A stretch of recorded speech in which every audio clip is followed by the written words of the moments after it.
Picture this, Spokane, Washington, 1912. An 11-year-old girl sits in a vaudeville theater between the live acts, watching something new, moving pictures on the stage screen, flickering images, silent shadows, a pianist playing along in the corner. She can't look away. After the show, she turns to her mother and says, "I'm going to do that." Her mother laughs. "Which part, honey? The actress or the pianist?" The girl doesn't answer. She means all of it. By 1925, that girl becomes one of the biggest stars of the silent era, only to face her greatest test in 1928. That girl is Sydney Sweeney, if she'd been born in 1900. This is her alternate biography. We've taken everything documented about Sydney Sweeney, the actress born in 1997, and placed her in 1900.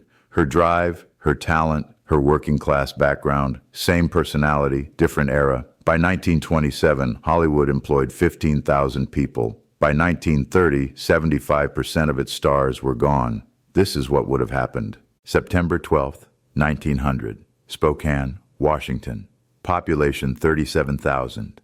A railroad town at the edge of the mining frontier.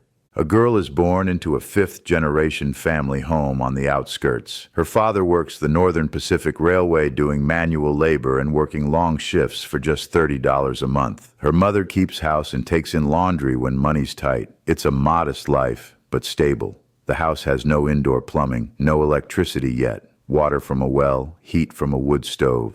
From the start, she's different, too much energy, always moving. While other girls learn to sew and keep quiet, she's racing boys, climbing trees, swimming in the lake until her lips turn blue. Her mother worries she's too rough. Her father just shrugs. That's how kids are out here. School through 8th grade, that's the norm for working-class girls. Maybe high school if the family can spare her, but probably not. After that, domestic work or factory work until marriage. Most girls are married by 18. That's the expected path. But she doesn't fit it. By the time she's 11 or 12 years old, she's got this restlessness. Not just physical energy, something deeper. An ambition no one knows what to do with. Where does a girl like that go in 1911? Summer 1912. A vaudeville show comes through Spokane, the Pantages circuit out of Seattle. They set up in the Auditorium Theater downtown. 10 acts total. Singers, dancers, acrobats, a comedy duo, a magician, a man with a trained dog, and a girl who does living pictures, posing like famous paintings while the audience applauds. She watches from the balcony in the cheapest seats. It's the first live performance she's ever seen. Something clicks. After the show, she won't stop talking about it. How the dancer moved, how the audience laughed at the exact right moments, how the lights made everything feel bigger and more important. Her mother dismisses it. Her father says it's a nice dream, but she doesn't let it go. 2 months later in the fall, at a church social, there's a local talent show. She talks her way onto the bill, says she'll sing something, anything. Good evening, ladies and gentlemen, and welcome to the annual Church Hall Talent Show. We have a splendid evening prepared for you. She gets up in front of 200 people and performs a popular song. That we always hold dear. But there's something about the way she holds the room, confidence, presence. A man in a nice suit approaches her afterward. He says he scouts for the circuit and that she's got a look they can work with. Pretty, wholesome, the kind of girl family audiences like. He asks if she'd be interested in a tryout. She just turned 12 years old. Here's the offer. Join a touring vaudeville company at $15 a week to start. More if she gets good billing. That's more than her father makes in a month. The catch is she'd have to travel. The circuit runs Seattle to San Francisco to Portland, back through Spokane, over to Butte and Boise. 8 shows a week, sometimes 10. Her mother would have to come as chaperone. They can't send a 12-year-old girl alone. It means splitting the family. Her father stays working in Spokane while mother and daughter go on the road sending money home. It's not an easy decision, but it is an economic one. Factory work pays $6 a week. Domestic work pays $4. Vaudeville pays $15, maybe $20 if she moves up. For a working-class family in 1912, the math is simple. From 1912 to 1917, ages 12 to 17, she lives on the circuit. This is the life. Boarding houses with shared rooms and cold water, traveling by rail, Spokane to Seattle takes 12 hours. Seattle to Portland, 4 hours. Portland to Sacramento, 16 hours overnight. She sleeps on trains, eats in station cafeterias, lives out of a trunk. 8 to 10 shows a week, sometimes 2 shows a day. The same routines over and over until they're automatic. Song and dance numbers with popular tunes everyone knows. Comic sketches where she plays the sweet ingenue. Living pictures where she freezes in dramatic poses while someone reads poetry. It's not glamorous, it's work, but she's good at work. While other girls complain about the schedule, she's studying. She watches the headliners, learning timing and how to read an audience. When to smile, when to hold a beat, when to let the moment breathe. She practices in boarding houses until other performers tell her to stop. She's relentless. By 14, she's doing her own stunts. Physical comedy, pratfalls, choreography other girls won't risk. Turns out all those years climbing trees and racing boys translates perfectly to stage presence. She's a strong dancer and fearless. Managers notice. She starts getting better billing. Then in 1914, the world shifts. War breaks out in Europe. America doesn't enter until 1917, but everything changes anyway. Patriotic acts become huge. Singers doing war ballads, flag-waving routines, wholesome American girl imagery. Soldiers on leave pack the theaters, vaudeville booms. By 1917, she's 17 and known in the circuit. She gets good reviews in the trade papers like Variety and Billboard. Steady bookings, better pay. She's not a headliner yet, but she's close. And then in late 1917, someone sees her act who changes everything. Seattle, November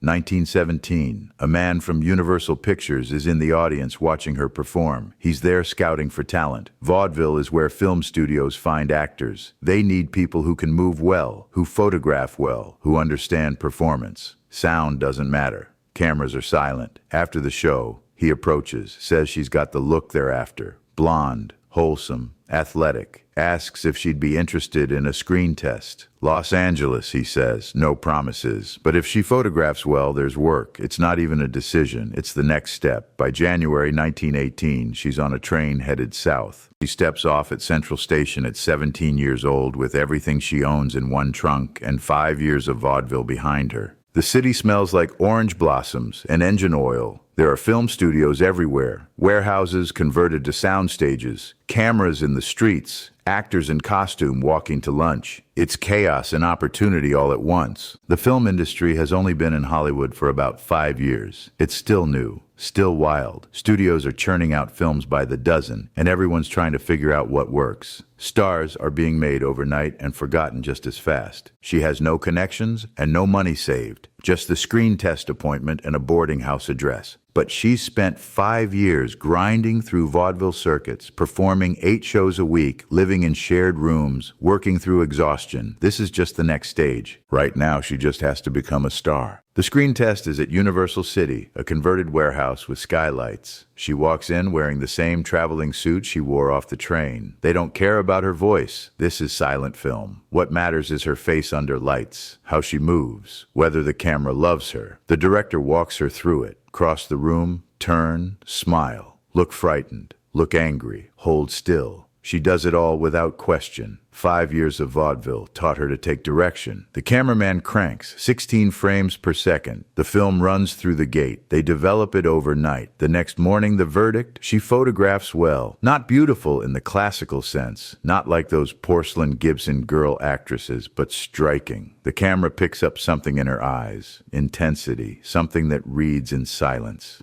They offer her a contract, 7-day player, $5 a day when they use her. No guarantees. She signs. Her first role is an extra in a Western, one of 6 saloon girls in the background. There are no lines. There are never lines. Just movement, reaction, presence. But she watches everything, how the director blocks the scene, how the lead actress times her reactions for maximum impact. How the cameraman adjusts his position to catch the best light. Between takes, she asks questions. The other extras think she's annoying. The crew notices she's serious. Her second role is a maid in a society drama. 3 scenes. She gets to react to the lead actress's breakdown. The director tells her to look concerned. She gives him concern, but she layers it. Worry, judgment, fear of losing her job.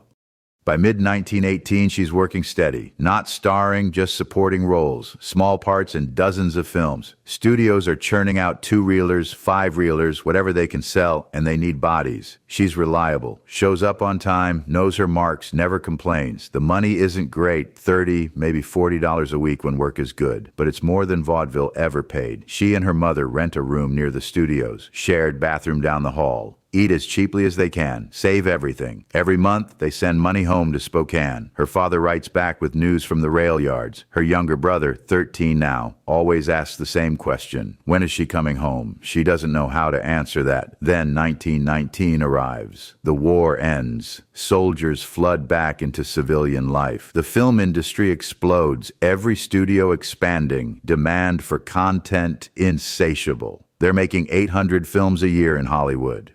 800. She's 19 now. She's been in maybe 40 films at this point. Still playing maids, shop girls, faces in the background, but she's learning something crucial. Silent film acting is different from stage acting. Vaudeville taught her to project, to play to the back row of the theater. But film is intimate. The camera sits 3 feet from your face. Subtlety matters here. A flicker of the eyes, a held breath. The smallest gesture reads. She studies the established stars, Mary Pickford's vulnerability, Lillian Gish's fragility, but she's not fragile. She never has been. She's more like Mabel Normand, physical, comedic, willing to take a fall and make it look good. Late 1919, she gets her first featured role, a 2-reel comedy at Senate Studios. She plays a telephone operator who gets caught up in a mistaken identity plot. Pratfalls, physical comedy, rapid-fire reactions, everything she's been training for. She does her own stunts, falls downstairs, gets hit with doors, trips over furniture on cue. The crew watches impressed. Most actresses won't risk the bruises. She doesn't hesitate. The film does well, not a huge hit, but solid enough. The trades notice her. Photoplay mentions a lively newcomer with real comedic timing. It's the first time her name appears in print anywhere. She's 20 years old. By 1920, the industry shifts again. Feature-length films become the standard. 5, 6, 7 reels. Real stories with character development. Stars matter more than ever now. She signs with Fox. Not a star contract, just a stock player deal. But it means guaranteed work. 40 films over 2 years. She'll play whatever they need her to play. Working girls, comedic relief, she can do it all. Directors like her because she doesn't need hand-holding. You tell her what you want, she delivers it the first time. Between films, she trains relentlessly. Dance classes, but not the ballroom stuff. Modern movement, jazz dance. It's new, it's athletic, and it photographs beautifully on camera. She works with a physical comedy coach, studies acrobatics. Her vaudeville background helps, but film stunts are different. The falls are bigger. Everything's timed to the camera, not a live audience. She gets hurt sometimes. Bruises cover her arms and legs. A sprained wrist here, a twisted ankle there. Once a mild concussion from a fall that went wrong. She's back on set 3 days later, insisting she's fine. The studio doctor tells her to be careful. You must be exceedingly careful with this injury, madam. By 1921, she's in 12 films that year alone. Most are forgettable. Programmers, B-pictures, whatever keeps the theaters filled between the big releases. But she's getting better with each one. More comfortable in front of the camera, finding what works for her. Her breakthrough comes with a drama called The Girl from the North.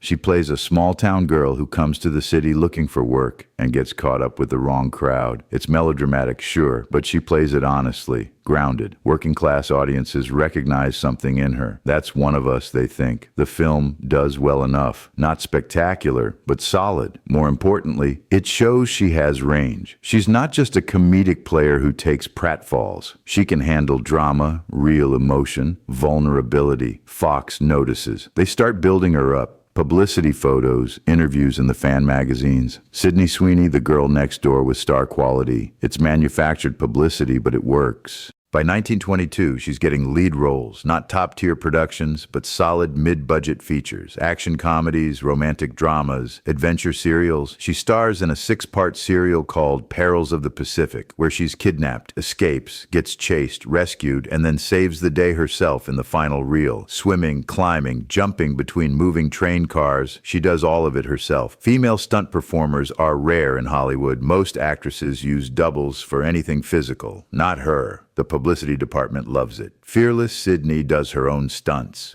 It's good marketing, sure, but it's also just who she is. That girl who climbed trees in Spokane, she never stopped. By 1923, she's 23 years old. 7 years in Hollywood, nearly 100 films to her name. She's established now, a known commodity. Not a superstar, but recognizable. Working-class audiences like her because she feels real to them. Her contract with Fox ends. She doesn't re-sign. Instead, she goes independent, freelance. It's riskier, no guaranteed paycheck, but it means she can choose her own projects, negotiate her own rate, build the career she wants on her terms. Her mother thinks it's a mistake. Too much uncertainty, but she knows exactly what she's doing. The industry is changing. Stars have power now. Chaplin, Pickford, Fairbanks. They've started United Artists. They own their own work. She's not at that level yet, but she can control more than she ever could under a studio contract. Her first independent film is an action comedy for First National called The Wildcat. She plays a rodeo performer who gets caught up in a range war. It's perfect for her. Physical, comedic, with real dramatic stakes. She negotiates $2,000 up front plus a percentage of the profits. That's unheard of for someone at her level. The film is a hit. Not massive, but profitable. Her percentage earns her another $1,500. She just made more from one film than she made in an entire year at Fox. The industry notices. She's not just a performer anymore. She's a businesswoman. By 1924, the silent era is peaking. Hollywood's churning out 700, 800 films a year. Everyone's making money. The stock market is soaring. It feels like it will never end. She's 24 now, making maybe $10,000 a year between films and smart investments. She buys a small house in West Hollywood. Nothing fancy, but it's hers. Her mother still lives with her, keeping up proper appearances. Her brother writes from Spokane. He's 19 now, wants to come to Los Angeles and try his luck. She sends him the train fare. When he arrives, she gets him work as a crew member, grip work, assistant positions, whatever he can learn. He's not interested in performing, but he's good with his hands, good with mechanics and cameras, the technical side of things. It reminds her that family made all of this possible. Her father stayed behind in Spokane so she could go on the road. Her mother gave up any normal life to chaperone vaudeville circuits and Hollywood boarding houses for over a decade. She sends money home to Spokane every month, always has, always will. By 1925, she signs with MGM for 3 pictures.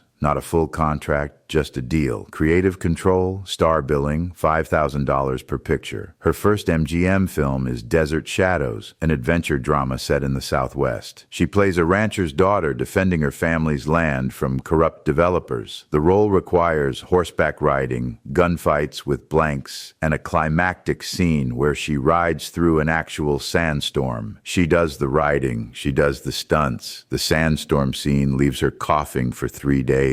The film is a hit. Critics praise her naturalistic performance. She's not theatrical like some silent stars. She's modern, relatable. MGM wants her for more films. She negotiates carefully. By 1926, she's one of the top 20 stars in Hollywood. Not the biggest, not Pickford, not Swanson, but solid. The kind of name that brings people into theaters. She's 26 now. That's 14 years in the business if you count vaudeville. In Hollywood, that's an entire career. She's watched girls arrive on every train from the Midwest, wide-eyed and hopeful. Most are gone within a year. Some burn bright for a season, then disappear. Others get stuck playing the same role over and over until audiences forget they're even human. And some marry their way into security and lose themselves completely. She stayed independent, never married. The fan magazines won't let it go. Is she seeing anyone? Why is she still single at 26? The truth is simpler than they think. She doesn't have time. And she sure as hell doesn't need a husband's career to prop up her own. 1927. This is her peak. She makes 4 films that year. An action adventure, a romantic drama, a comedy, a western, real range, real versatility. She's not just the athletic girl anymore. She's a serious actress. But there's something in the air, a kind of tension. Rumors are coming out of New York. Warner Brothers is working on something, a film with synchronized sound, not just music, actual dialogue. Most people dismiss it. Sound films have been tried before. They never work. The technology's clunky, expensive, unreliable. But some people are starting to worry. Because silent film is a visual medium. It's gesture, expression, movement, and it's universal. You can sell a silent film anywhere in the world. Paris, Berlin, Tokyo. No translation needed. Sound changes everything. October 1927. The Jazz Singer premieres in New York. It's mostly silent, just a few sound sequences scattered throughout. But then Al Jolson opens his mouth and you hear his voice. Wait a minute. You ain't heard nothing yet. Actual synchronized dialogue, real words coming from the screen. Everything shifts in that moment. The trade papers go absolutely crazy. Theater owners are overwhelmed by demand. Audiences are packing houses just to hear it. Within weeks, every studio in Hollywood is scrambling. Warner Brothers announces they're going all sound by 1928. Fox follows. MGM, Paramount. Everyone's pivoting at once. And every silent film star in Hollywood has the same realization. This might be the end. She's 27 now. A full decade in Hollywood, everything she's built, the physicality, the expressive face, all those pantomime skills, it might all be worthless now, unless she has one advantage most silent stars don't have. 5 years in vaudeville. She knows how to project her voice to the back row. She sang on stage. She performed for live audiences who could actually hear her. A lot of silent stars have terrible voices, thick foreign accents that won't translate, speech impediments, no stage training at all. They've never had to worry about how they sound. But she came up through vaudeville. Her voice is trained. It's strong. It's clear. The question is, will it record? Early 1928. The industry's in total chaos. Studios are tearing apart their sound stages, installing microphones everywhere. Sound engineers are flooding in from radio stations. Actors, they're panicking. Some are absolutely terrified. MGM makes the big announcement. They're converting everything to sound, everything, every single production, and they're testing all their contract players. Everyone has to audition again, this time with their voice. Some pass, some don't. Clara Bow, that thick Brooklyn accent doesn't translate. John Gilbert steps up to the microphone and his voice comes out thin, reedy, almost weak. Vilma Banky barely speaks English, beautiful on screen, unintelligible on the soundtrack. Careers that seemed bulletproof just months ago are suddenly hanging by a thread. February 1928. The call comes. MGM wants her for a sound test. 15 minutes. That's all she gets. 15 minutes in front of a microphone and a camera. They'll record her voice, play it back, and decide if it works. If it doesn't work, if her accent's wrong, if her pitch is off, if there's something they don't like, she's done. 10 years of work, gone. So she prepares. All those vocal exercises from vaudeville, she runs through them again. Breath control, projection, but not shouting. The microphones are sensitive. They pick up everything. Her mother watches her practice. She's 49 now, graying, standing in the doorway of their small house. You'll be fine, Her mother says quietly. You've been doing this since you were 12. Tuesday morning, Studio B at MGM. A soundstage they've converted. Padded walls everywhere, sound dampening material, and hanging from the ceiling, a single carbon microphone. It looks like a mechanical spider waiting above her. She walks in wearing a simple dress, hair pinned back, no costume, no character makeup. They don't want to see her play a role. They want to hear her, just her. The director explains the test. She'll read a monologue first. Then they'll have a conversation with her, test her range, her tone, how clear she sounds. The camera is running, but nobody's watching it. Everyone's eyes are on the microphone. She steps up and stands in front of it. 3 feet away. She knows if she gets any closer, it distorts. The sound engineer raises his hand, gives her the signal. The room goes absolutely silent. No background music, no crew talking. Just the soft whir of the camera, the hiss of the recording equipment. This moment, right here, right now, this determines everything. She takes a breath, opens her mouth. The truth is. In our timeline, Sydney Sweeney is 27 years old, still building her career, still making choices, still writing her story. In this timeline, February 1928, everything she's built comes down to 15 minutes, standing in front of a microphone that will decide if the last decade meant anything. Some silent stars made the transition, became even bigger in talkies. Joan Crawford, Greta Garbo. They adapted. They survived. Others disappeared completely. Their voices didn't match their faces. The microphone was cruel. The audience moved on. We don't know which one she would have been. But if history taught us anything, this girl from Spokane who started in vaudeville at 12, who did her own stunts when others wouldn't, who negotiated her own deals when women didn't, and never stopped working, she survived everything so far. 5 years of vaudeville circuits, 10 years in Hollywood. She's adapted to every shift in the industry. The camera loved her. The audience loved her. Now we'll never know if the microphone would have loved her too. But standing there, February 1928, age 27, everything on the line, she doesn't look scared. She looks ready. She opens her mouth.